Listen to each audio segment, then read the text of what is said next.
کا اہتمام نہیں کرتے تھے، نمازوں میں سستی کرتے تھے اور اس وجہ سے ان کو عذاب ہو رہا ہے۔ اور فرمایا قیامت کے دن اعلان ہوگا، کہاں ہیں وہ لوگ جو مسجدوں کو آباد کرتے تھے؟ کیا کرتے تھے؟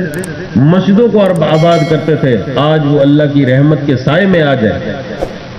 اور فرمایا جو مسجد سے الفت رکھتا ہے، مسجد سے محبت رکھتا ہے، اللہ تعالیٰ اس سے الفت اور محبت رکھتا ہے۔ اور فرمایا جب کسی کے گھر بندہ جاتا ہے تو اس کی عزت افزائی ہوتی ہے کہ نہیں ہوتی؟ کہ وہ مہمان کی عزت کرتے نہیں کرتے؟ جو اللہ کے گھر میں جاتا ہے وہ اللہ تعالیٰ کا مہمان ہے، اللہ تعالیٰ کے ذمہ ہے کہ اب اس کا اکرام اور اعزاز کرے، اس کی جو ہے نا اللہ تعالیٰ خدمت کرے۔ تو اس لیے میرے بھائیو دوستو مسجد سے محبت رکھیں۔ آج ہمارا یہ حال ہے، جانا سب سے آخر میں، آنا سب سے پہلے۔ مسجد میں جانا، مسجد میں آج ہمارا دل نہیں لگتا، بازار میں بیٹھے ہیں، سارا دن بیٹھے ہیں، 12 گھنٹے دکانوں پہ بیٹھے ہیں، ہمارا دل لگا ہوا ہے، ہمارے دل میں بے چینی نہیں ہے، ہم بیزار نہیں ہیں، کچھ نہیں ہے۔ لیکن مسجد جیسے ہی جاتے ہیں ہمارا دل نہیں لگتا، ٹائم دیکھ رہے ہوتے ہیں، اوہ ابھی تو 7 منٹ پڑے ہیں، ابھی تو 5 منٹ پڑے ہیں، یعنی 5 منٹ ہمیں 50 منٹ لگتے ہیں، اور ہم پورے ٹائم پہ پہنچتے ہیں، اور جو ہے نا نماز جیسے ہی سلام پھرتی ہے ہم بھاگنے کی کرتے ہیں، دعا بھی نہیں مانگتے۔ یعنی ہم اتنے بے نیاز ہیں کہ ہمیں کسی چیز کی ضرورت ہی نہیں ہے، ہمیں کسی چیز کی پرواہ ہی نہیں ہے، حالانکہ ہم تو فقیر ہیں۔ فقیر کا کیا کام ہے کہ بادشاہ کے دروازے پر بیٹھا رہے جب تک کہ اس کی جھولی میں کوئی چیز ڈال نہ دی جائے۔ ایسے ہی ہے نا، فقیر جو آتے ہیں وہ خیرات لے کے جاتے ہیں نا، ٹھہرے رہتے ہیں، جی اللہ کے نام پہ دے دو جی، اللہ کے نام پہ دے دو جی۔ وہ ہم کہتے ہیں معاف کر بھائی، وہ کہتے ہیں یار دے دو یار، وہ اللہ تجھے یہ دے، وہ اللہ تجھے یہ کر، اللہ تیرے بچوں کو، وہ ٹھہرا رہتا ہے، آخر کار ہم اس کو 10 روپے نکال کے دے دیتے ہیں۔ تو جو اللہ تعالیٰ کے بارگاہ میں ہم سب فقیر ہیں، اللہ بادشاہ ہے، ہم سب کیا ہیں جی؟ فقیر ہیں، اللہ بادشاہ ہے۔ تو ہمارا کیا معمول ہے کہ بادشاہ کے دربار میں پہنچ کے بھی جب اللہ سے بادشاہ سے لینے کا ٹائم آتا ہے ہم بھاگ جاتے ہیں، ہم دعا ہی نہیں مانگتے اللہ تعالیٰ سے، یا مانگتے ہیں تو یوں مانگ رہے ہوتے ہیں، ادھر دیکھ رہے ہوتے ہیں، ادھر دیکھ رہے ہو، اللہم صلی علی محمد، اللہ تو یہ کر دے، اللہ تو یہ کر دے، اللہ تو یہ کر دے، یہ جا رہے ہیں۔ یہ ہماری دعائیں ہیں۔ تو عاجزی کے ساتھ، انکساری کے ساتھ اللہ کے سامنے سر جھکا کر اپنے آپ کو فقیر بنا کر جب اللہ سے مانگیں گے تو اللہ تعالیٰ ہمارے مسئلے حل فرمائیں گے۔ تو اس لیے میرے بھائیو دوستو ہمیں چاہیے کہ مسجدوں سے الفت رکھیں، اور فرمایا کہ اللہ تعالیٰ قیامت کے دن اعلان کریں گے میرے پڑوسی کہاں ہیں۔ کیا اعلان ہوگا جی؟ میرے پڑوسی کہاں ہیں؟ پوچھا جائے گا کہ آپ کے پڑوسی کون لوگ ہیں؟ فرشتے کہیں گے یا اللہ آج تک تو آپ تو اکیلے ہیں، یکتا ہیں، احد ہیں، صمد ہیں، بے نیاز ہیں، بچوں سے، بیوی سے آپ تو پاک ہیں، آپ کے پڑوسی کون ہیں؟ آپ کے ساتھ تو کوئی بھی نہیں رہتا۔ فرشتے پوچھیں گے تو اللہ تعالیٰ کہیں گے میرے پڑوسی وہ ہیں جو میرے گھروں کو آباد کرتے ہیں، آج میری رحمت کے سائے میں لے آؤ۔ کتنی بڑی بات ہے۔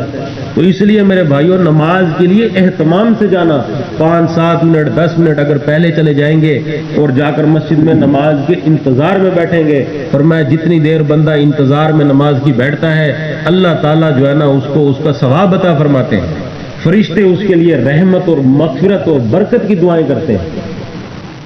ہم کہتے ہیں جی برکت نہیں ہے، برکت والی جگہ پہ جاتے نہیں ہیں، برکت والی جگہ پہ بیٹھتے نہیں ہیں۔ تو اس لیے میرے بھائیو دوستو نمازوں کو جا کر بیٹھنا، مسجدوں میں دل لگانا، اور فرمایا مومن کا دل مسجد میں اٹکا رہتا ہے، لگا رہتا ہے، جیسے مچھلی پانی میں جو ہے نا صحیح رہتی ہے، پانی سے باہر آتی ہے تو تڑپتی ہے، مومن بھی مسجد میں دل لگا رہتا ہے، باہر نکلتا ہے تو تڑپ ہوتی ہے کہ وہ دوبارہ مسجد میں جائے۔ آج ہمارا کام الٹا ہو گیا ہے، مسجد میں سپیڈ ہوتی ہے، نماز پڑھ رہے ہیں تو وہ بھی سپیڈ سے پڑھ رہے ہیں۔ تو میرے بھائیوں اپنے دلوں کو دیکھیں، اپنے آپ کو ٹٹولیں، اپنے سینوں میں جھانکیں کہ ہم کتنے پانی میں ہیں، اور اپنے ایمان کو فرمایا ٹٹولتے رہو، اپنے ایمان کو دیکھتے رہو۔ اس کے لیے ہے کہ مسجدوں کے ساتھ جتنا جڑے رہیں گے، ٹرانسفارمر کے ساتھ جتنا جو ہے نا، ٹرانسفارمر کے جتنے بھی قریب ہوں گے نا، سپلائی اور وولٹیج اتنے پورے ہوں گے۔ ایسے ہے، ٹرانسفارمر اگر ہوگا نورشاہ چوک میں اور بجلی جو ہے نا جا رہی ہوگی ٹبے پہ، تو وہ اس کے وولٹیج جتنی دور ہوتے جائیں گی اتنی وولٹیج کم ہو جائیں گے، اتنا جو ہے نا اس کے اوپر لوڈ بھی زیادہ وہ کم ہوگا۔ یہ مسجدیں ہمارے ایمان کے ٹرانسفارمر ہیں، جتنی ہم اس کے قریب ہوں گے ہمارے وولٹیج پورے رہیں گے۔ اگر وولٹیج کم ہو جائیں گے تو پھر صاف ظاہر ہے موٹر بھی نہیں چلے گی، پنکھا بھی نہیں چلے گا، خالی لائٹ چلے گی۔ ہماری خالی لائٹیں تو جل رہی ہوں گی یہ دل بند ہو جائے گا، کان بند ہو جائے گا، کوئی نصیحت، کوئی بات، کوئی چیز سمجھ نہیں آئے گی، دل نہیں لگے گا کسی جگہ پہ۔ آج ہمارے دل دنیا میں لگ رہے ہیں۔ تو میرے بھائیو دوستو، اس کے لیے مسجدوں کے ساتھ الفت رکھیں، دین کی محفلوں کے ساتھ الفت رکھیں، اہتمام کے ساتھ نماز پڑھیں، اللہ تعالیٰ کے حکموں کو پورا کریں، آپ صلی اللہ علیہ وسلم کے سارے مبارک اور نورانی طریقوں کے مطابق زندگی گزاریں۔ اس میں ہماری دنیا کی بھی خیر ہے اور آخرت کی بھی خیر ہے۔ ٹھیک ہے میرے بھائیو دوستو، تو سارے بھائی نیت کرتے ہیں انشاءاللہ کہ مسجدوں میں ٹائم سے جائیں گے۔ یہ نہیں ہے آخر ٹائم میں جانا اور جلدی جلدی بھاگ کے آنا، جا کر سنتے پڑھیں گے، بیٹھ کے جو ہے نا اللہ تعالیٰ سے دعائیں مانگیں گے اور اہتمام سے دعا مانگنا۔ یہ نہیں ہے ادھر دیکھ رہے ہیں اور جو ہے نا رٹی ہوئی زبان پہ جو دعائیں ہیں بس وہی پڑھ رہے ہیں اور آ رہے ہیں، بس پھر رو بھی رہے ہیں، یار کام نہیں ہے، حالات نہیں ہے، یہ نہیں ہے، وہ نہیں ہے۔ وہ جس کو بتانے ہیں اس کو بتاتے نہیں ہیں، جن کو نہیں بتانا اس کو بتا رہے ہیں، جن کو نہیں بتانا ان کو بتا رہے ہیں، کام نہیں ہے۔ وہ جس کو بتانا ہے اس کو بتاتے ہی نہیں ہیں۔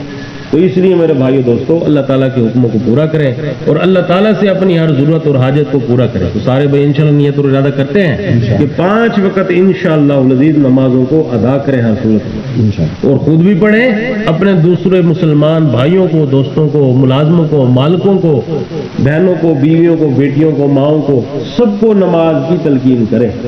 ٹھیک ہے نہیں؟ اللہ تو جیسے آپ صلی اللہ علیہ وسلم کی ابھی ہم نے حدیث پڑھی ہے کہ آپ صلی اللہ علیہ وسلم اپنے گھر والوں کو جب بھی کوئی تنگی آتی تھی کیا کرتے تھے جی؟ تنگی میں ادھار لے آتے تھے۔ تنگی میں کیا کرتے تھے؟ جا کے جو ہے نا تھوڑا سا راشن لے آتے تھے۔ خان صاحب سے جائے کوئی مجھے تنگی آ گئی، میں جاؤں خان صاحب سے راشن لے آؤں تھوڑا سا، جی چلو بھائی گھر کی تنگی دور ہو جائے۔ آپ صلی اللہ علیہ وسلم کا یہ معمول تھا، جب بھی کوئی تنگی یا پریشانی آتی تھی خود بھی نماز کی طرف متوجہ ہوتے تھے اور اپنے گھر والوں کو بھی نماز کی طرف متوجہ کرتے تھے، اور قرآن مجید کی آیت پڑھتے تھے جو ہم نے ابھی پڑھی ہے، جس کا ترجمہ ہے کہ آپ خود بھی نماز پڑھیے، اپنے گھر والوں کو بھی نماز کا کہیے، ہم آپ سے روزی کمانا نہیں چاہتے، روزی تو ہم آپ کو دیں گے۔ یہ کون کہہ رہا ہے؟ اللہ تعالیٰ کہہ رہا ہے کہ روزی نہیں کمانا چاہتے، ہم کوئی محتاج ہیں کہ تم روزی کرو گے، دکان پہ جاؤ گے، کاروبار پہ جاؤ گے، نوکری پہ جاؤ گے، کوئی چیز جا کے بیچو گے تو ہم تمہیں رزق دیں گے۔ رزق کا تو وعدہ ہمارے ذمہ ہے، ہم تو ان سب چیزوں کے بغیر بھی رزق دے رہے ہیں۔